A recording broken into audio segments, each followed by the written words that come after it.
un nuevo programa de las provincias también existen. Como creemos en la educación pública y gratuita, vamos a iniciar nuestro programa con un homenaje a Domingo Faustino Sarmiento. Domingo Faustino Sarmiento fue presidente desde 1868 a 1874 y ya bregaba por el tema de la enseñanza primaria, porque el país tenía un alto porcentaje de analfabetismo, digamos, aparte del analfabetismo en sí, también con las olas de inmigrantes que llegaron a fines de 1800 y a principios seguían llegando, había que enseñarles el idioma y demás. Entonces, hace 150 años terminaba el mandato de Domingo Faustino Sarmiento, oportunidad en que también se inaugura la escuela número 2 de Corrientes, que lleva su nombre, Domingo Faustino Sarmiento. Si bien la ley de enseñanza laica,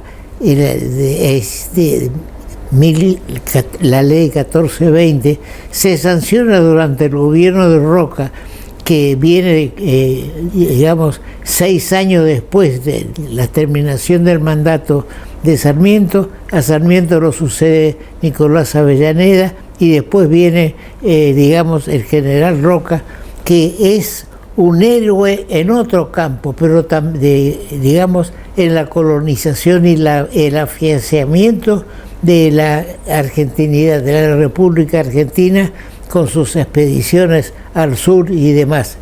Algunos han denostado, entre ellos el Papa Francisco, la acción del general Roca, pero sin lo que hizo el general Roca seguramente no tendríamos toda la parte sur de nuestro país, que hubiera estado manejada por Chile, porque la resistencia que se ponía a la civilización europea que estaba viniendo al país, digamos, estaba apuntalada por Chile, que utilizaba la resistencia de los indígenas que estaban en la zona. Pero bien, todo esto es historia, pero queríamos, no estamos acá para revisar la historia, sino para destacar que, como bien dijo el presidente Milei, Sarmiento es el padre del aula. Y bien, se cumplen 150 años de la escuela Domingo Faustino Sarmiento, que está ahora el edificio en la calle Buenos Aires, entre Mayo y Quintana, frente a la Plaza Cabral. La escuela Sarmiento celebra sus 150 años en la semana próxima. Digamos, cuando se cumplió el centenario, es decir, hace 50 años, la escuela Sarmiento me invitó como ex alumno que participara del acto oficial diciendo unas palabras, y después, digamos, ya lo mostramos, digamos, se entregaron distintas distinciones, entre ellas a la doctora Emma Tacta de Romero, y don Julio Romero era el gobernador en ese entonces de los 100 años, es decir, que hace 50 años hice uso de la palabra en el acto oficial, y ahora he sido invitado nuevamente después de 50 años. Entonces tenía 41, hoy con 91 sigo siendo un admirador de la educación primaria que recibí de la escuela Sarmiento.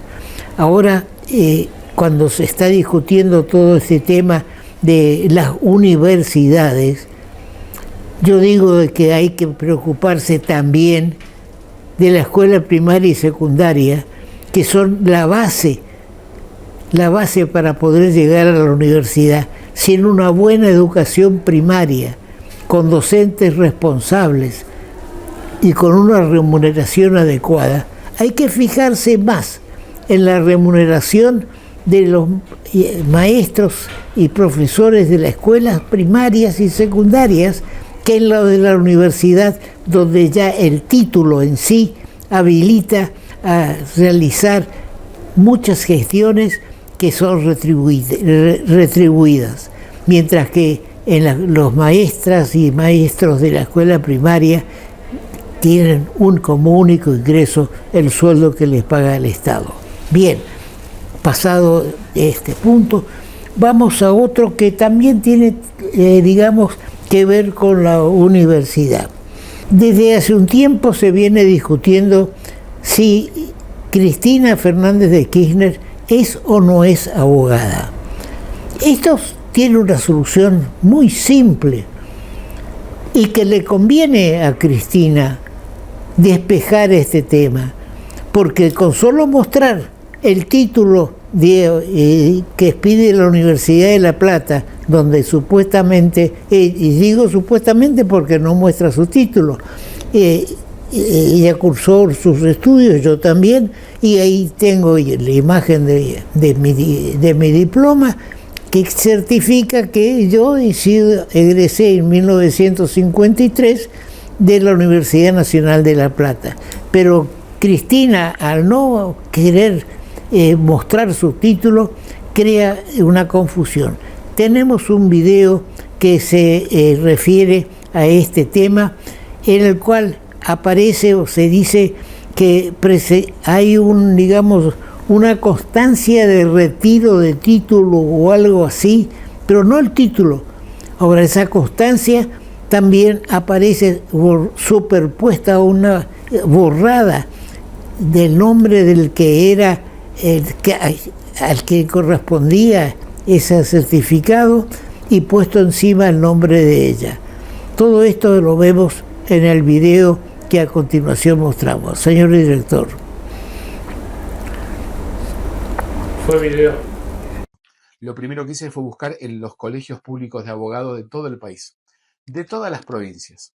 Es más, busqué en Río Gallegos, donde ella vivía con su marido durante muchos años, donde supuestamente ejercía como abogada, que no hay colegio público de abogados, sino que está el Superior Tribunal de Justicia de Río Gallegos, donde se anota la matrícula de todos los abogados, y no aparecía Cristina.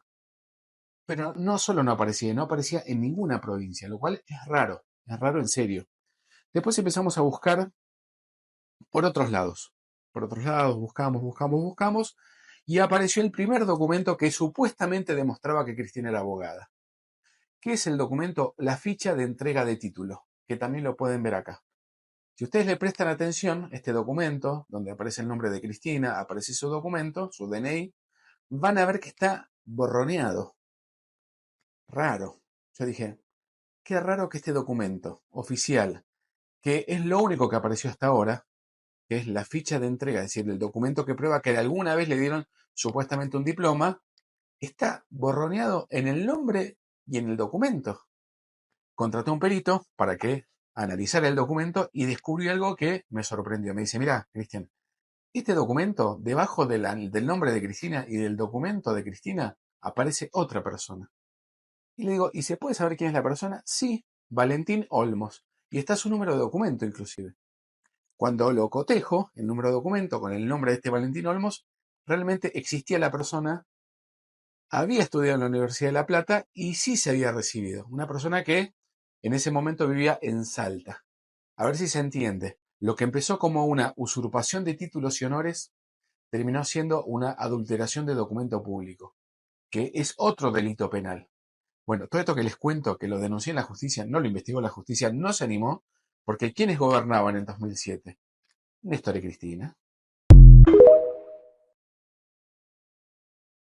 El tema del presupuesto universitario se sigue discutiendo aun cuando ya el veto quedó consolidado, digamos, en el Congreso, porque no se obtuvo los 2/3 necesarios para repudiar el veto. Hay mucho que hablar sobre esto. Yo insisto, soy totalmente partidario de la educación pública y gratuita y laica. No solamente de la universidad, sino, repito, de la escuela primaria y secundaria. Ahora bien, no podemos circunscribir el desarrollo de la universidad ceñido a la retribución que reciben los profesores, los vicedecanos y los decanos, que están por arriba de los 3 millones de pesos mensuales, digamos, sino que queremos que los fondos universitarios, primero de todo, se utilicen para tareas científicas o de extensión cultural. Y también los sueldos, pero no pueden ser la base del problema la discusión de los sueldos de los docentes. Yo fui cerca de 20 años docente universitario y 5 o 6 años docente secundario. Pero bien, uno hace la docencia porque tiene vocación, porque quiere enseñar, quiere transmitir los conceptos que ha recibido con sacrificio y con estudio, porque hay que estudiar. Mi mensaje a la juventud es, dentro de sus posibilidades económicas, hay que estudiar. No es necesario dejar de trabajar para estudiar. Se puede trabajar y estudiar, y son muchos los estudiantes que trabajan, digamos, y con eso subsisten, pero estudian, quitan horas de sueño y de descanso o distracción para estudiar una carrera universitaria. Pero los alumnos tienen que estudiar, repito, y de rendir y de aprobar las distintas materias que comprenden una carrera universitaria. Hay casos en que por años hay alumnos que tienen una sola materia rendida, otros 3 o 4 y un porcentaje menor de egresados. Ahora también, como en toda la administración pública, nacional, provincial o municipal, tiene que auditarse en qué se invierte el dinero que reciben, en este caso, las universidades. La autonomía universitaria no significa que las autoridades universitarias dispongan a ciegas y sin rendir cuenta, en qué invierten el dinero. Dicen que están auditadas internamente o que debieron auditarse, otros sostienen que es responsabilidad del gobierno porque la Auditoría General de la Nación tiene que auditar porque hay un decreto o una resolución de la Inspección General de Justicia que dice que la autonomía, dice bien que la autonomía universitaria no significa que no puedan auditarse las universidades. Como un ejemplo de un mal manejo universitario, veamos lo que dice el rector de la Universidad de Rosario, porque se le atribuye que tiene un automóvil contratado por 13 millones de pesos al año. Dice que es para servicio únicamente institucional y demás. Bueno, dejemos ese tema y vamos a este reconocimiento que hace el rector de la Universidad de Rosario, que tiene 8 empleados por cada alumno. ¿Le parece a usted que es suficiente, adecuado? Para mí es un exceso, porque repito, hay alumnos que se inscriben, pero que no llevan a la larga o abandonan su carrera, sus estudios. Ahora, de todas maneras, aunque todos estén estudiando y asistan a clase y va un empleado como un administrativo o de barrido y limpieza por cada 8 alumnos, me parece que es un exceso. Bien, tenemos 2 invitados esta noche que son, una vez más, el doctor Simonetti y el senador Brear. Vamos a un corte.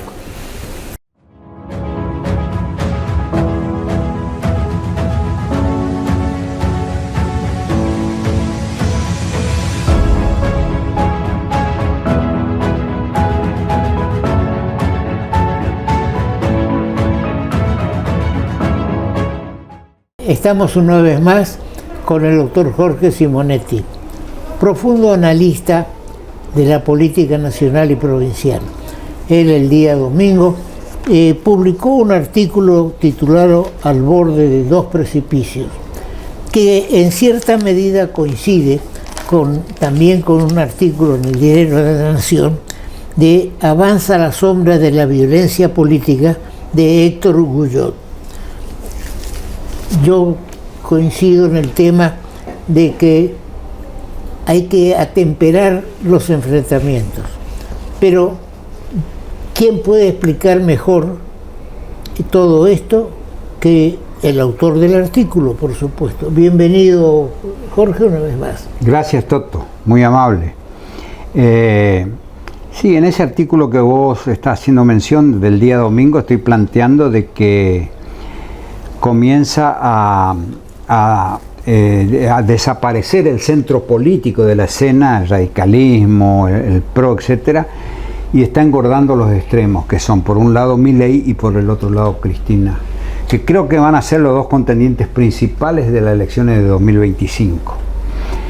Y que eso no atempera los ánimos, por el contrario, divide aún más la sociedad. La violencia está introducida en la sociedad. El último acontecimiento de ese influencer libertario que fue corrido por los estudiantes de la marcha universitaria está dando la pauta de que cada vez están los extremos más fuertes, y que esto va a ser el futuro de la Argentina, por lo menos de los próximos años. Hace 75 años yo digo que estamos en los extremos, pero hoy estamos en extremos peligrosos que pueden pasarse de la violencia verbal que normalmente ejerce el presidente, de la violencia verbal, que es la antesala a otro tipo de violencia. Nos va a traer muchos dolores de cabeza, y efectivamente creo que lamentablemente esto es lo que va a suceder en 2025. Sí, ahora lo que señalás de la violencia verbal también tiene culpa, si se quiere, el presidente Milei, que usa unas expresiones soeces y que, digamos, no ayudan a calmar los ánimos, porque si él quiere arreglar con el Poder Legislativo y le dice que son un nido de ratas o de demás, la cosa se pone difícil. Vos citaste lo del libertario que fue corrido por los estudiantes en la marcha. Voy a leer lo que dice Guyot en el Diario de la Nación. La víctima mostró algo más que una víctima y dijo lo siguiente: hay que dejar en claro quiénes son los buenos y quiénes los malos. La categoría de los otros englobó a los orcos, los socialistas y esas mierdas. Es decir, que hasta el mismo que fue atacado incita a la violencia. Ahora, hay antecedentes en Estados Unidos, sobre todo, de que las violencias, las expresiones verbales de los presidentes trajeron consecuencias de juicios políticos. Efectivamente. Hay una nota muy interesante que la hemos comentado fuera de cámara en el Diario de la Nación, también escrita por el constitucionalista Roberto Gargarella, un importante autor constitucionalista y doctor en Derecho, donde hace mención y dice que las expresiones, no solo expresiones, los insultos, los ataques, sino también la violencia verbal que implica el vocabulario del presidente de la Nación, no es no es una cosa que sea permitido por el orden jurídico. Debe ser castigada. Y el castigo es el juicio político. Si debemos llegar a ese extremo, no lo sé, pero menciona los casos en Estados Unidos. La Corte dice de que los funcionarios públicos, especialmente los gobernantes de alto rango, tienen obligaciones mucho mayores que la de los ciudadanos, y sobre todo en el tema de sus expresiones, de cómo dirigen sus expresiones a la gente. Es el caso de Milei, donde con sus expresiones no solo insultantes, soeces, sino también amenazantes a mucha gente, a instituciones, al Congreso, a personas, infinidad de personas, a países, a periodistas, a gobernantes de países, a periodistas, está cometiendo conductas, está teniendo conductas que son pasibles de juicio político. Y Gargarella lo fundamenta muy bien, y da el caso de los casos en Estados Unidos, donde el presidente Johnson en el siglo pasado, el presidente Clinton, el presidente Trump y otro más, fueron, digamos, se le hicieron acusaciones de juicio político que, si bien no llegaron a obtener los 2/3 cuando se votó, sí estableció claros conceptos en la sociedad norteamericana de que no se puede decir cualquier cosa. Y creo que acá lo lamentable es que estamos naturalizando y tomando como natural lo que dice el presidente Milei. Ha dicho cosas. Lo escuchaba recién a Longobardi, que quién puede dudar de su objetividad, de su imparcialidad y de su capacidad como periodista responsable, donde fue objeto de ataques tremendos por parte de Milei y de sus laderos también, donde le dijeron que bueno, que él tiene que desaparecer. No se sabía si desaparecer de la escena pública o si lo iban a hacer desaparecer. Esto, fíjate vos que todo ese vocabulario agresivo se ha transmitido a los partidarios de Milei, a ese 30% duro, que está integrado sobre todo por jóvenes. Vos leíste recién que la respuesta al muchacho que fue atacado en la marcha universitaria no fue una respuesta para calmar las aguas, fue una respuesta agresiva. Los de allá son una mierda y merecen ser, digamos, o sea, hace lo mismo, respondió con la misma violencia.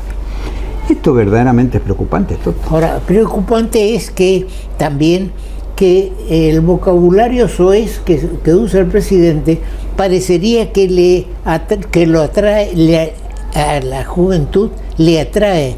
Por eso la gente joven empieza también a usar el vocabulario no de Milei, sino del presidente de la nación argentina. Sí. Y de esa forma podemos llegar otra vez a la década del 70, donde de las palabras pasamos a los hechos. Porque, digamos, como bien dice, y voy a citar otra vez a Guyot en el diario La Nación, la Argentina hoy necesita fundamentalmente dos cosas: reordenamiento económico, y allí Milei acumula hasta ahora logros innegables, pero después de 20 años de kirchnerismo también necesita paz y concordia, además de sana convivencia política, y allí el presidente nos retrotrae al pasado.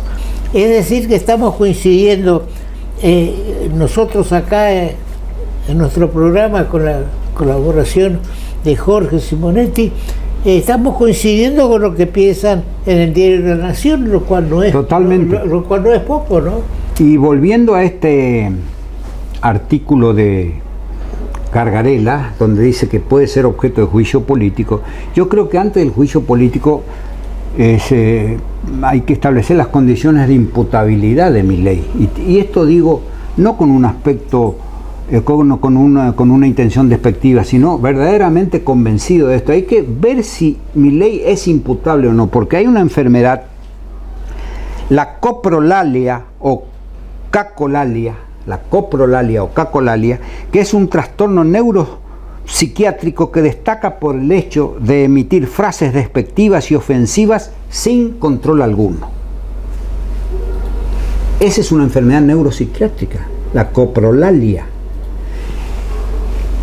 Yo creo que Milei no puede contenerse. Mira, en los discursos que da en convenciones serias, en lugares, cosas, o también en reportajes que se le hacen, no tiene control de su vocabulario. Hasta en las Naciones Unidas. Hasta en las Naciones Unidas no tiene control de su vocabulario, no tiene control. Y eso es una enfermedad neuropsiquiátrica. ¿La padece Milei? Si la padece, es inimputable. Si no la padece, es objeto de juicio político. Por eso, cuando presenta su veto y presenta el presupuesto en el Congreso de la Nación, lee, todo el tiempo leyó, y la bancada, digamos, justicialista, le pedía que hable sin leer. Al leer, él está aguantándose a sí mismo. Si hubiera tenido la libertad de expresarse sin leer, capaz hubiera hecho un incendio de todo lo que estaba diciendo, ¿no? Exacto. Bien, ahora digamos, tenemos el problema que hacía referencia recién, de que la juventud está atraída por el lenguaje soez, y parecería que les gusta que el presidente se manifieste en esa forma. Ahora, indudablemente todo esto nos va a traer problemas. Ahora bien, volviendo a la política local, la Unión Cívica Radical, digamos, oficializó para sus internas únicamente una lista, la de Gustavo Valdés. En el interior también hay algunas localidades que tienen dos listas, pero siempre dentro de la órbita de Valdés. Es decir, que Ricardo Colombi se retiró del todo. Ahora, seguirá con objeciones judiciales a la elección de Valdés, y es posible. Ahora, esto demuestra que sus intentos de, digamos, de postergar las elecciones internas y demás, era porque sabía que iba a perder, o porque sabe que pierde, digamos, ¿no es cierto? Ahora, dicen que hay alguna limitación en la carta orgánica del radicalismo. Sí. Primero quiero hacer esta consideración, digamos, ¿no? Si debe llamarse o no a régimen aún la continuidad de un mismo signo político por más de casi 24 años. O sea, 6 mandatos consecutivos, y la pretensión de un séptimo, si es no un régimen. Eso pasa en el radicalismo. El radicalismo está en el poder hace 23 años y va a cumplir 24, y pretende estar mucho más. Segundo, en ese concepto, solo 2 apellidos estuvieron como gobernadores: el apellido Colombi y el apellido Valdés. Y se piensa que el gobernador lo quiere colocar a su hermano como candidato. Tercera cuestión: los sucesivos gobernadores que no fueran, los sucesivos gobernadores fueron puestos por el dedo del gobernador anterior. ¿Qué significa esto? Que Ricardo lo puso a su primo Arturo, que después lo enfrentó. Le salió mal. Y que Ricardo lo puso a Gustavo Valdés, que a él también le salió mal. No sabemos si le salió mal o no, si Valdés es la renovación o no, porque Ricardo tampoco puede pretender que, habiendo sido 3 veces gobernador, digamos, puede pretenderlo, obviamente, porque está dentro, constitucionalmente lo puede hacer, digamos, puede significar algo nuevo para la Unión Cívica Radical. Que haya cambiado o progresado su pensamiento político. Claro, exacto, o se ha ayornado a los nuevos tiempos. Habría que ver. Buscar una cuarta gobernación. Pero no es muy democrático que continúe una misma persona, o una persona que ya fue 3 veces gobernador. Tampoco no es nada democrático o republicano que continúe un mismo apellido después de haber sido 2 veces. Claro, guarda que a Valdés no le pase lo que le pasó a Ricardo Colombi, que puso su primo pensando que le iba a guardar el sillón hasta la próxima. Y cuidado, bueno, que ahora el hermano pero no tiene el vuelo necesario en mi criterio. Creo que hay otros exponentes del radicalismo que pueden romper con ese parecido a una monarquía que se van sucediendo unos a otros.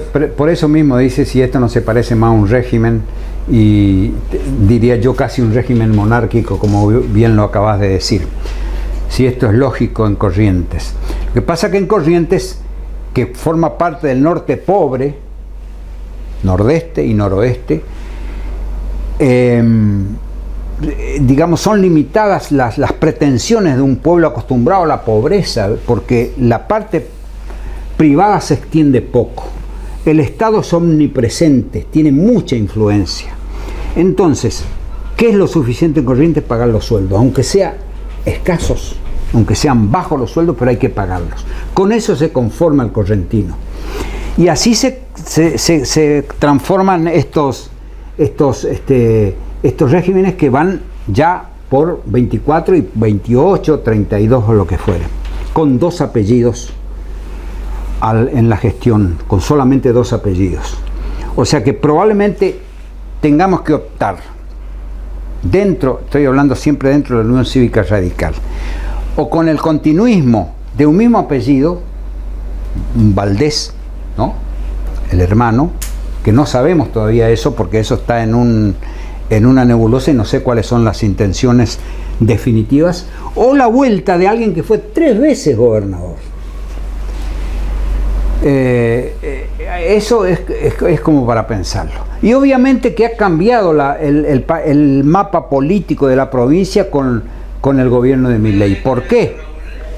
Porque precisamente el aspecto del conservadurismo y los liberales se han fortalecido, también con la presencia de los nuevos libertarios, y que van a hacer fuerza, porque parte de los que integraron la alianza gobernante en la provincia van a ir quizás a esa alianza libertaria. Y por el otro lado tampoco sabemos, porque creo que Ricardo, consciente de que es absoluta minoría dentro del radicalismo, es posible que forme una alianza diferente por fuera del partido de la Unión Cívica Radical.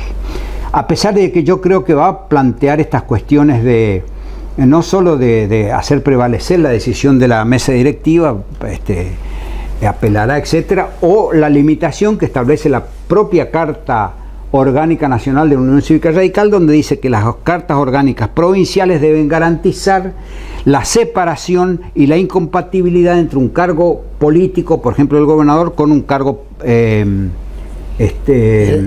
partidario como presidente del partido, que creo que quizás puedan plantear también. Así que creo que ese es el panorama que hoy se presenta y bueno, veremos. Ahora, un párrafo merece digamos, la sociedad esta que preside Alberto Medina Méndez, que se manifiesta dentro de este proceso que Jorge Simonetti habla de los 2 precipicios, y que también Guyot en el diario La Nación dice que avanza a la sombra de la violencia política. Si uno lee, y es el Club de la Libertad, es decir, que parece que el Club de la Libertad está tomando posición política, porque también el presidente del Club de la Libertad usa palabras fuertes de enfrentamiento político en su artículo que se publicó el día domingo. Es decir, que en mi criterio la libertad avanza, sino como en el título digamos, del Club de la Libertad, sus afiliados o sus socios van a ir, digamos, por supuesta, digamos, ideología económica igual, van a ir perdiéndose dentro del mileísmo. Exactamente. ¿Y cuál va a ser la pelea de fondo en las elecciones de 2025 y sobre todo en provincia de Buenos Aires, que tiene casi el 40% del electorado? Va a ser la pelea entre Milei, representado, creo que va a ir como primer candidato a diputado, José Luis Esper, y Cristina Kirchner, que son los dos extremos, el libertarismo y el kirchnerismo. Y lamentablemente, digo lamentablemente porque yo creo que ahí están las mejores soluciones, el centro izquierda y el centro derecha se está debilitando absolutamente. Y estoy hablando del centro izquierda, de la concepción de la Unión Cívica Radical, de la socialdemocracia, y de la centro derecha, que es Macri. Eso se está disolviendo, están perdiendo fuerza cada vez más, entonces los extremos están engordando, y lamentablemente yo creo que eso nos va a llegar a continuar con el enfrentamiento, continuar con la grieta y sobre todo continuar o profundizar la violencia política que ya se está viendo en el país. Bien, coincidimos en que hay que buscar la paz, la armonía y discutir los problemas en una mesa, digamos, y no llevarlos al extremo de los insultos y de los malos tratos. Incluso volviendo a la Libertad Avanza, el presidente trata de charlatanes a los que hemos hablado de la conexión Océano-Pacífico-Atlántico, sí, y algunos problemas. Ahora, como periodista, como ciudadano, tenemos derecho a pensar qué es lo que es bueno para Corrientes o para el país. Y yendo al tema de la conexión interoceánica, los chinos, el presidente chino está por ir a inaugurar en Perú un puerto fabuloso que se hizo con fondos chinos y que va a formar parte de una carretera que va a ir directamente hasta el puerto de Santos. Eso está caminando y seguramente nos va a desplazar nuevamente con el tema del transporte. Bien, Jorge. Bueno, muchas gracias, seguiremos Toto. En esto. Muchas gracias. Bien, vamos a un corte. Ahora comunicarte con la MUNI es más fácil. Llama al 147. Sumamos una nueva línea de atención telefónica directa y gratuita las 24 horas. Podés realizar todo tipo de reclamos sobre servicios municipales, consultas, asesoramiento de gestiones y trámites. También podés requerir info de eventos, turismo y más. Hola, somos el Servicio de Atención Ciudadana de la Municipalidad de Corrientes. ¿En qué te podemos ayudar? Línea 147. Estamos cerca tuyo, Municipalidad de Corrientes. Estamos con el senador provincial, el doctor Noel Berear.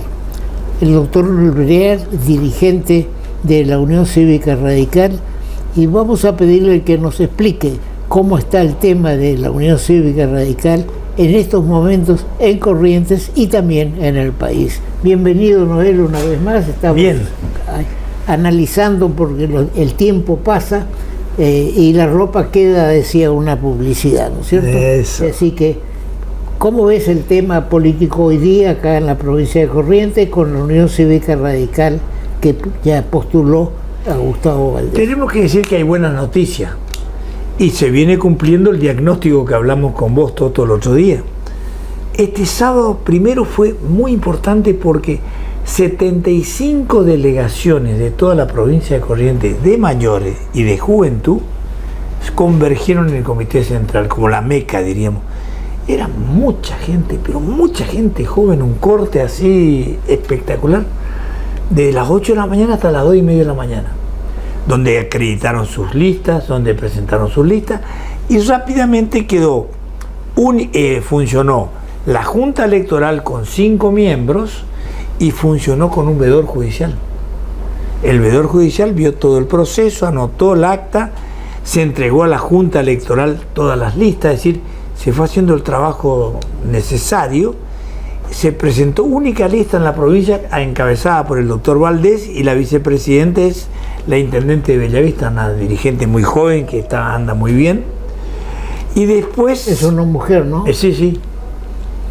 Y después tenemos que se salió también unificada como única lista la JR provincial con Lili Cano, la concejal, una chica muy joven pero muy trabajadora, hace 12 años militante, se formó, se capacitó, es abogada, recorre la provincia, bueno, le reconocieron como mujer y como presidenta por consenso, muy importante. Y después son 50 localidades que ya no tienen interna porque hubo única lista, que apoyan a Valdés, y quedaron 22 localidades que tienen que ir a un proceso interno. Esto tiene dos lecturas. Por un lado, la gente de Ricardo Colombi fue a un proceso interno, reconoció la validez del proceso electoral y reconoció la oficialización, más allá de que no lo hizo expresamente. Si usted presenta listas, si usted, su sector de junta electoral está presente, si los veedores ratifican esto, es porque está convalidando el sistema electoral. Eso es bueno. Son 22 sectores, los más grandes están Esquina, Goya, Mercedes y Paso Los Libres.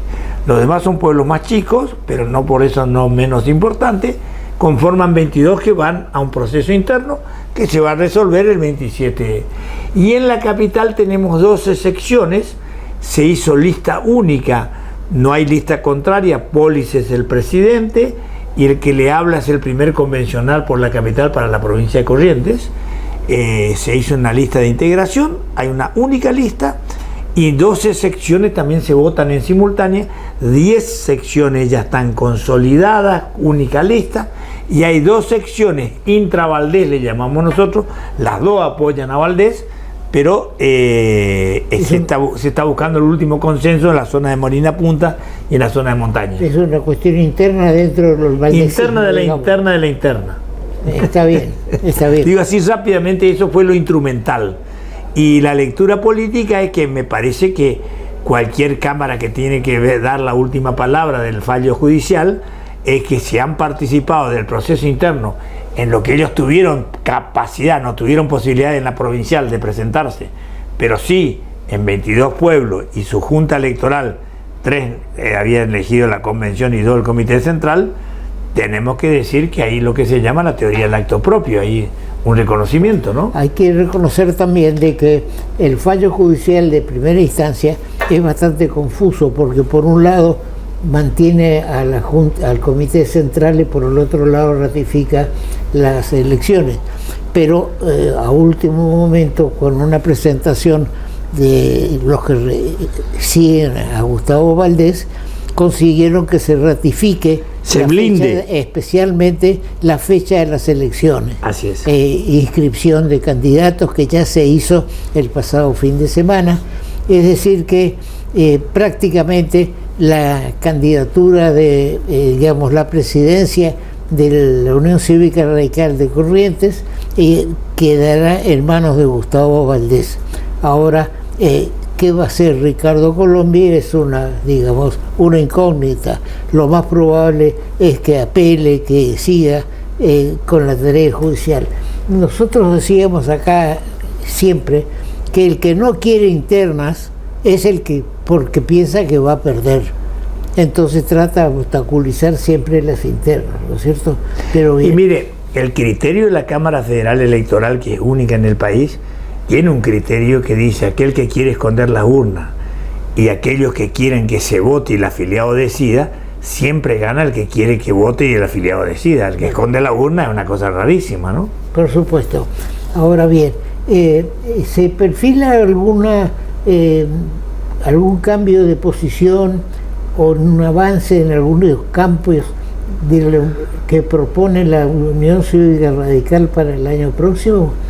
Miren, nosotros estamos consolidando el tema partido, que para nosotros era muy importante, el tema de convención, todas las secciones electorales. Encima ahora las secciones electorales en la capital, por ejemplo, son 12, pero para las próximas elecciones ya son 20, porque el juzgado federal ya estableció que son 20, entonces ya estamos preparando también las distintas secciones, estamos trabajando, cubriendo todo. Lo que queremos es, el compromiso es, el gobernador quiere profundizar el diseño estratégico del gobierno, mucha gestión, alimentación y sincronizar relojes con el Partido Radical en el nuevo esquema, y fundamentalmente una alianza estratégica en lo que se llama Norte Grande, y en simultáneo la poligamia con el tema de la región litoral. Ahora se viene la región litoral, se va a hacer en Santa Fe, la sede va a ser Santa Fe, pero es rotativa las reuniones, y el gobernador va con un temario muy importante para ver los temas necesarios. Una fundamental es el presupuesto nacional. En el presupuesto nacional hay muchas restricciones, están queriendo usar de variable de ajuste a las provincias, sobre todo en lo que son los fondos nacionales que no tienen automaticidad en su distribución, sino dependen del criterio dentro de la partida, pero puede el criterio de se llama subejecución presupuestaria, es decir, tienen miedo que hagan su ejecución presupuestaria, y aparte de una chique que están haciendo a las provincias, las provincias del litoral están muy preocupadas, las provincias del norte grande también, y están discutiendo, y puede salir un presupuesto diferente al que quiere el gobierno, porque hay que recordar que el presidente de la República tuvo capacidad de encontrar 1/3 para bloquear el veto, pero el presupuesto se vota con simple mayoría, y endeudamiento se vota con 2/3. Y estamos viendo dos cosas. Por un lado quieren hacer un ajuste a las provincias, y por el otro lado quieren tener un sistema de velocidad automática de lo que se llama el rollover. Rollover son los canjes, posibilidades de canje, mayores intereses, posibilidades de renegociación únicamente con el Poder Ejecutivo, sin autorización del Poder Presupuestario, cuando la ley presupuestaria, la ley madre presupuestaria establece que leyes que se agotan en el mismo año o renegociaciones de tipo de intereses de deuda tienen que manejarse extra presupuesto y tienen que manejarse con leyes especiales y autorizaciones especiales. Esa es una buena práctica legislativa hacia la transparencia que él le pide a los demás, y que él lo que quiere es tener una concentración. Pues estamos preocupados. Estuve leyendo un libro que se llama El ingeniero del caos, un italiano, de Giuliano, que habla cómo la extrema derecha llegó en el mundo no producto de una casualidad, sino llegó en el mundo con un estudio muy científico de expertos que se llama utilizar la materia prima, que es la ira y la bronca de la gente, y combinar con los algoritmos que vendrían a ser todo el sistema de internet, toda la tecnología, y eso hace que sustituyeron de alguna manera a los partidos políticos el relacionamiento y seccionaron la gente y motivaron las pasiones de la gente aún contradictorias. ¿Y cómo los ricos lograron que los pobres le voten? Sí, ahora una resolución del Fondo Monetario Internacional de reducir los intereses beneficia sensiblemente al gobierno nacional y también repercute en la parte de coparticipación y demás.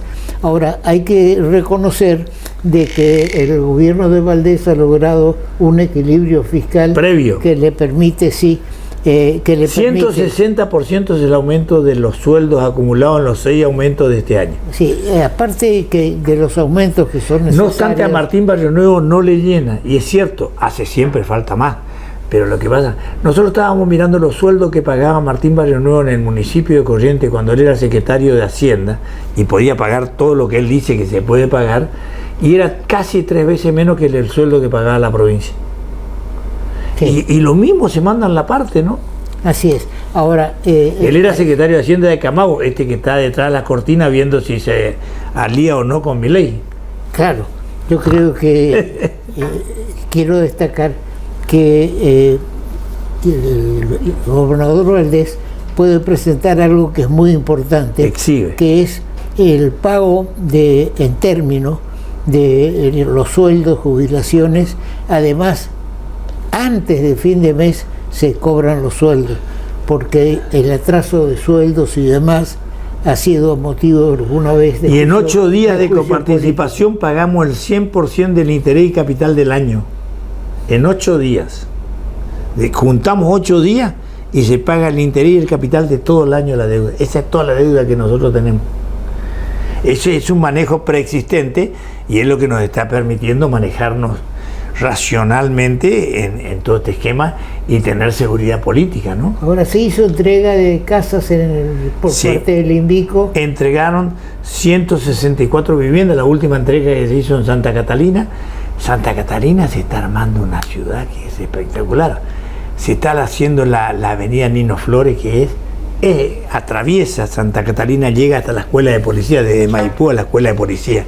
Y se hizo la avenida Catalina, que une la escuela de policía Santa Catalina y se comunica con las 1000 viviendas vía Altagracia.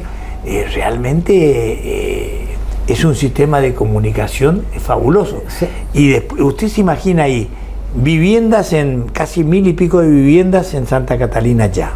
La escuela de policía hecha nueva, que es espectacular, hacia la costa del río. Reserva natural, que unas 300 hectáreas.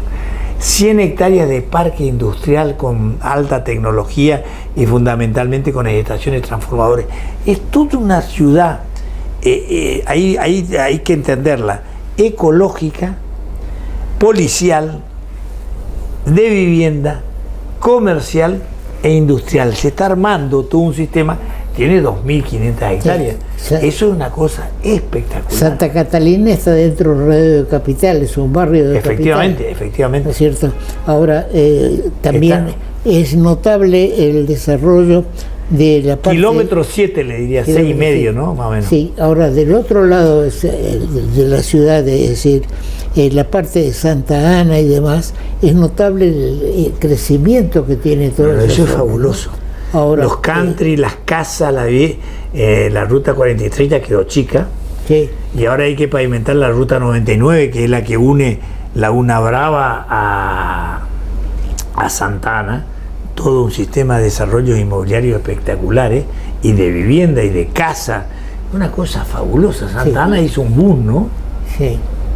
La ciudad realmente está linda.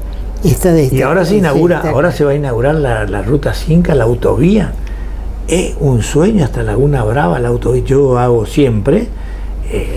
Y aparte es el contraste de la provincia trabajando por una autovía y el abandono de 3 gobiernos nacionales que no pudieron hacer, o que nos premeditadamente, algo no entiendo bien lo que pasó con la autovía de la ruta 12, Sí. el abandono. Hasta el diseño del proyecto estaba equivocado. Los problemas hídricos, problemas viales, problemas de comunicación, problemas de fondo, hicieron todo mal. La verdad que lo que nos hicieron, y aparte está ocasionando daño, está ocasionando el ingreso de la ciudad. Yo tengo la teoría de que estamos entrando en una teoría de la arbitrariedad del gobierno nacional, y toda arbitrariedad puede generar un conflicto judicial, porque termina haciendo un daño espectacular a la entrada de la ciudad, perjuicio, y está haciendo otras obras en otros lugares y no terminar eso, me parece que es discriminación con arbitrariedad.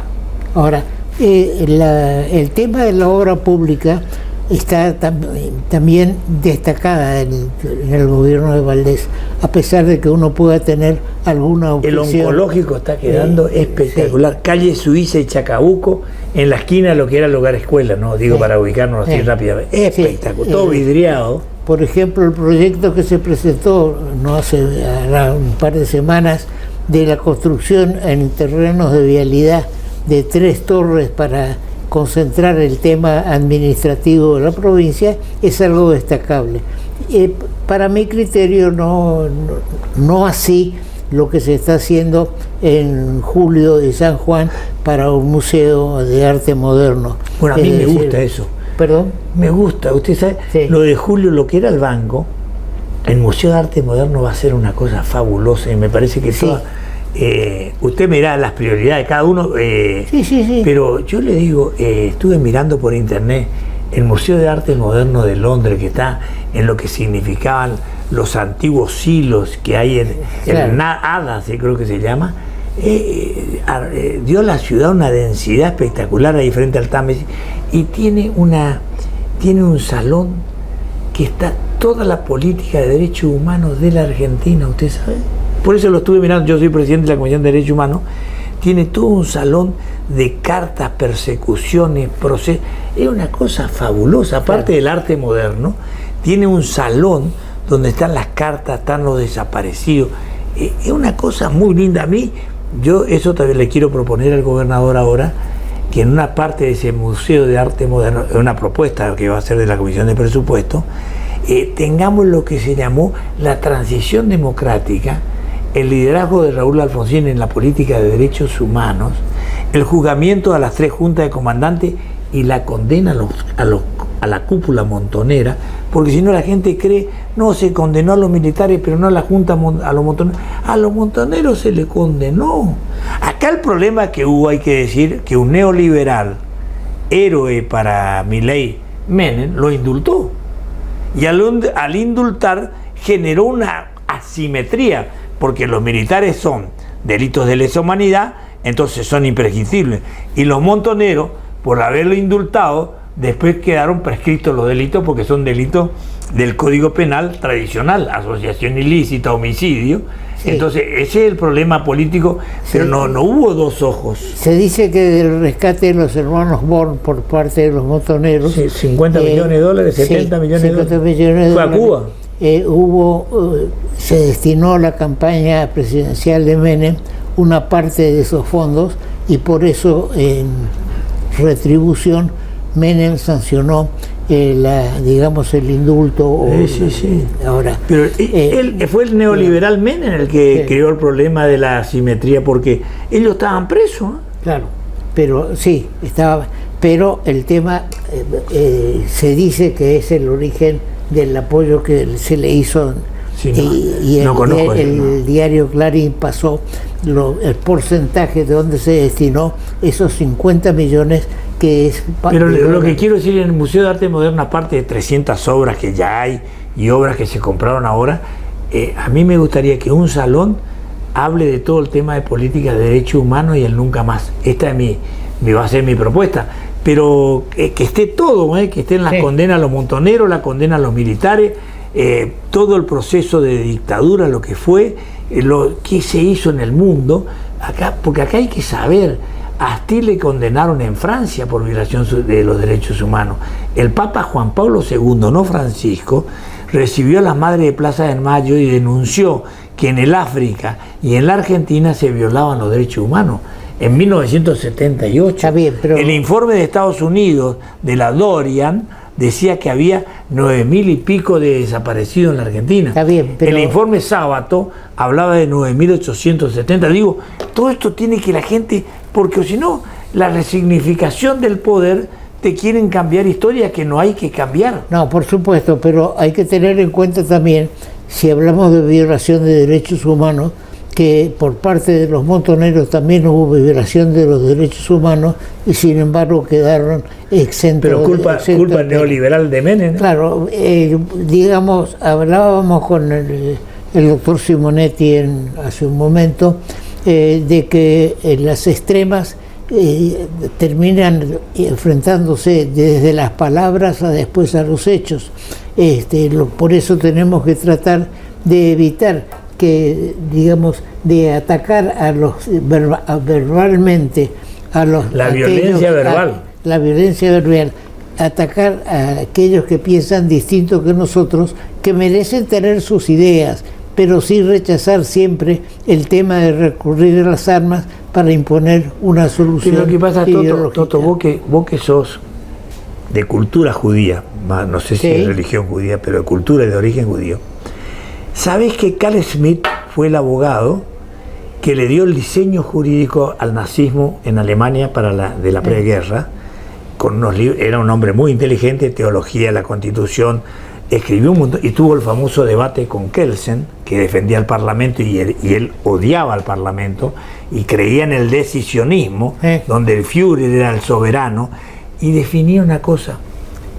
Primero decía, el pluralismo es el enemigo de la nación, porque debilita al Estado. Fíjese ese concepto, debilita al Estado el pluralismo, el debate, los partidos. Primero. Y en segundo lugar decía, para definir una identidad, uno se define a través del enemigo que elige.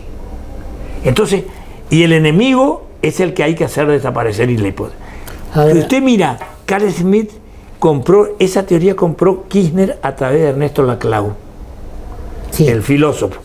Y toda esta derecha extrema, eso explica en el libro El ingeniero del caos, Bannon, que fue el que le asesoró a Trump, Finkelstein, que fue el que le asesoró a Orbán, y todos los equipos, Santiago Caputo, que le asesora a Milei, lo que le piden es trabajemos sobre los extremos, elijamos quiénes son nuestros enemigos.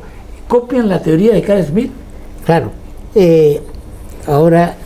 No quieren lo del centro, no quieren equilibrio, buscan extremo, segmentan la gente, utilizan la ira, agarran el algoritmo, agarran la tecnología para segmentar, sustituir a los partidos políticos y en nombre de eso generar una violencia verbal que asusta. Sí. Ahora, ¿O no es así, Toto? citaste el tema de los judíos. No, te cité tu cultura y tu respetuosamente, ¿no? Yo conozco tu pensamiento al respecto y estoy tranquilo. Ahora salió en el diario Norte de ayer, en contratapa, que dicen que Colón no era genovés, sino que era judío. Ahora, hay que tener en cuenta que el ser judío es una religión, no es una nacionalidad. Recién ahora con el Estado de Israel se puede hablar de una nación. Por ejemplo, yo soy argentino, mi nacionalidad es argentino, mi religión, aunque la ejerzan... Eso sabes, Toto, te digo... es ser judío. Y mi padre, en un certificado que tenemos, cuando ingresa a los 17 años en el país, dice, se le pegó, consta religión hebrea. ¿De dónde viene? Rusia. Él era ciudadano ruso, pero la teoría esta que está diciendo es del siglo XIX, Herz se llamaba, que fue el padre del sionismo, donde dice hay que crear un Estado, y es toda la teoría, y ahí es que nace toda la teoría del sionismo, nace el Estado. Por eso también es una nacionalidad, como decir, porque el judaísmo es una religión, una cultura y una nación, diríamos así. Y la diáspora es el mejor ejemplo de que es una nación. La jubilación civilización judeo-cristiana. Efectivamente. Occidente es, desde el punto de vista religioso, judeo-cristiano, desde el punto de vista cultural griego y del derecho romano. Así. Esa síntesis, eso es Occidente. Y Israel es, en estos momentos, la línea de fuego del occidentalismo contra otras posiciones. Bien, Noel, celebro que aparezca como una unidad del radicalismo, porque en rigor de verdad es una unidad atenuada en términos de que hay disidentes legítimos, lo que no hay es peligro de ruptura. Hay un espacio para que algunos que son disidentes puedan participar perfectamente bien, pero yo lo que no me queda claro es que si hay algunos que querían, la verdad que lo que querían es que ni para ellos ni para nosotros haya radicalismo. Lo que quieren es hacer dormir el radicalismo y hacer campaña y salir a ver con qué... ¿Con quién aliarse? Claro, y hoy no hay clima para que el radical se junte con el kirchnerismo. No hay clima. Y el que hace eso me parece que choca el aceite y el agua. No hay clima para eso en términos provinciales, de querer juntarse como fue en el 2001, que había una explicación casi sin discusión que podía. Hoy no hay clima para que el radical esté abrazado con el kirchnerismo, con lo que hicieron antes de irse en el gobierno. Entonces no hay ese clima. Ahora, ¿cómo es la posición de Lustó en el Senado de la Nación? Y Lustó, yo lo escuchaba a Simonetti, que hay incompatibilidad. Yo veo que Lustó es senador nacional, sí, y es presidente del radicalismo. Él no sé dónde está esa incompatibilidad. En la carta orgánica dice. Pero Lustó es senador nacional y es presidente del partido. No, pero habla de ejecutivo, parece. No, habla de todo. Bueno, veamos. Muy bien, muchas gracias, Noel. Y habla de Ejecutivo Nacional, no provincial. Muy bien, y seguiremos conversando. Vamos a un corte.